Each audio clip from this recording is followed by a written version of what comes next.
Hello and welcome back to Asia Now. My name is Alex, and in this video I'll tell you about foreigners arrested for drug charges face the death penalty in Indonesia, a couple of tourists being caught in the act of being intimate on a bus in Thailand, 17 Chinese nationals convicted for sex crimes, dozens of Malaysians banned from entering Thailand, plus much more. Let's jump straight into our main story.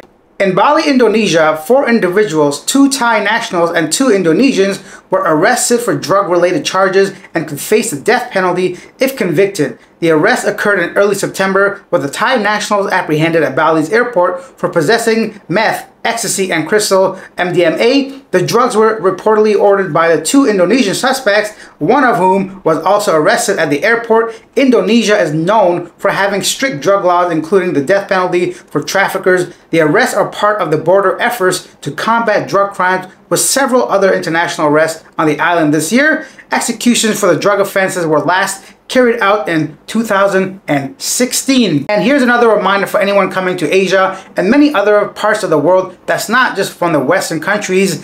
Drug charges are very serious in a lot of countries, Indonesia being one of them. Of course, committing any kind of crime should not be something you want to do, but especially these kinds of things, especially these countries, doesn't matter what I feel about whether the charges are extreme, in my opinion. Regardless, don't break the law in another country for obvious reasons. Next up, in the Philippines court in Iloilo City, Philippines has convicted 17 Chinese nationals for their involvement in cyber den operations in the city's Jaro district. The court found them guilty of multiple charges, including qualified trafficking in persons, obscene publications and exhibition using information and communication technology, and computer-related fraud.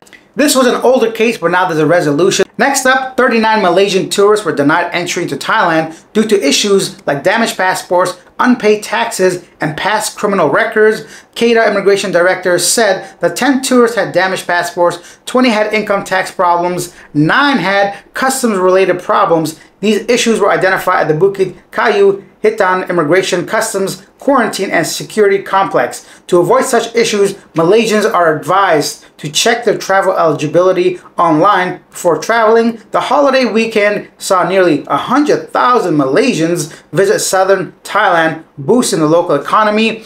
Thailand right now is really pushing towards tourism, as always, like they've been doing for the past at least 10 years that I've been involved in Thailand. Every year it seems like they have more and more ways of trying to draw people into the country, but that is definitely leading to some problems. We're going to get into some of those, and if not these already, in a couple minutes. So leave your thoughts down below. Have you traveled to Thailand recently? And what do you think this push that they have into driving more and more tourists into the country? Of course, there's pros and cons, but I'd love to hear some of your points. Staying in Thailand, police in Bangkok, Thonglor district, arrested 2 Iranian men, Dinavar Siavas and Mohammed 29 and Fatimeh Ali 41, for stealing money from Chinese tourists. The suspects befriended the tourists, pretending to discuss currency exchange, and secretly stole 10,000 baht. After another similar theft in the Asok area, security first led police to their capture as they prepared to flee to Iran. Despite initially denying the accusations, the suspects are known to have a history of similar crimes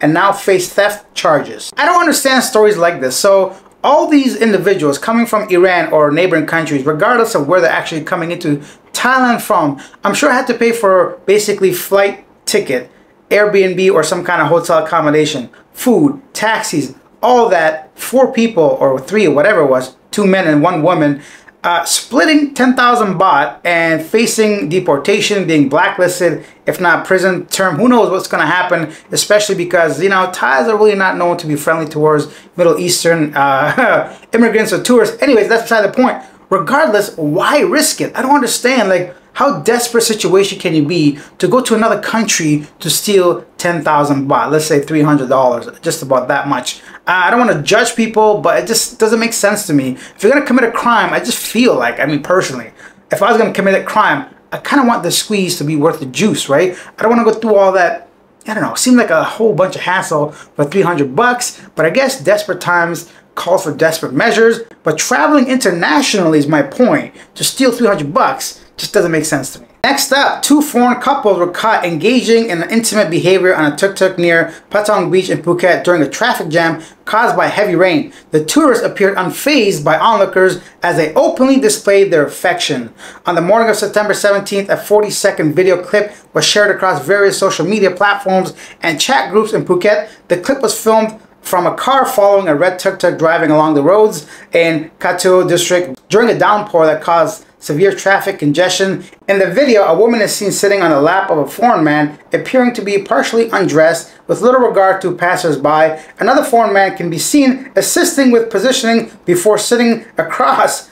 Wow, okay, so the clip captures the two couples openly engaging in intimate behavior, seemingly indifferent from people walking by. After the video was shared, it quickly gained numerous reactions online. Many comments expressed concern with remarks such as, "Patong is a place with no rules," and "Do foreigners really think they can do anything here?" And this is the type of behavior I was talking about. When there's so much tourism happening in a country, you draw all kinds of people. And let's be very frank, Thailand doesn't really have like a, I don't know, I could just go in and out without much questioning at immigration personally. And who knows what kind of vetting process, no visas for a whole bunch of countries. I'm not here to judge people because I love Thailand for its people, for the food, for everything that's amazing. But sometimes when you have such a large influx of people coming into a country, behaviors like this get really highlighted, and also it's not really fair for the local people. I know Phuket has changed drastically in the past 10 years. Locals don't even want to go there, and when you have people behaving this way, it really has a bad image on both the local public as well as foreigners like myself just traveling by. I don't want people thinking this is like normal behavior, right? So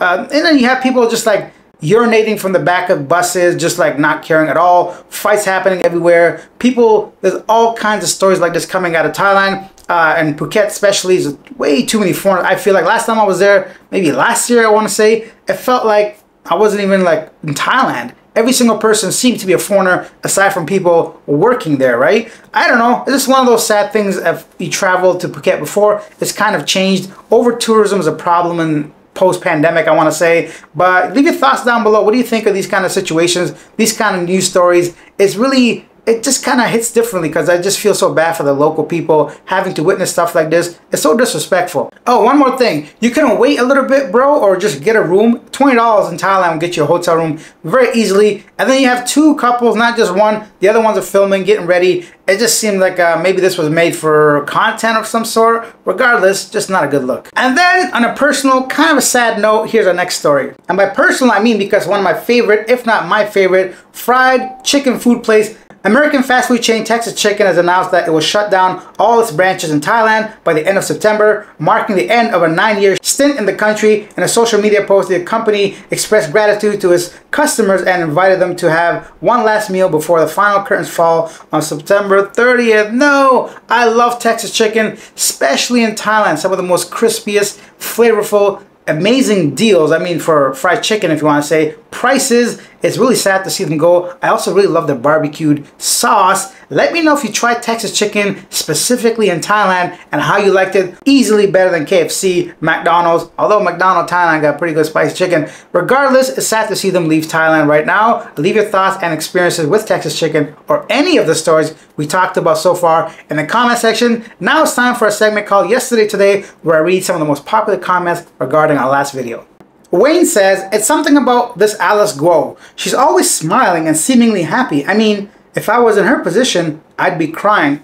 Yeah, I noticed that too. She seems a little too comfortable to be in that position, to be honest. I wonder what she knows that we don't. World Travel CA says, this is just the beginning. Just wait to see who else was involved, and trust me, those who are still in the office will not be punished. Referring to who assisted Alice Guo exiting the Philippines, and him saying the people that were involved that are still in the office will not be punished. I guess exactly what he wrote. And lastly, Scamper Steven says, Alex, I need to confess, I identify as a secret love child of Alice. How can I get access to my mom's bank account? LOL. Thanks, mate. I like that. Kind of funny. But unfortunately, her bank accounts are frozen at the moment. Maybe she got some secret money stashed away. Anyways, and that's it for this video. If you guys haven't yet subscribed, take a second out of your day. It's completely free, but really motivates me to make these videos. Hit the subscribe button. Press that thumbs up button. I'll see you guys tomorrow. Bye.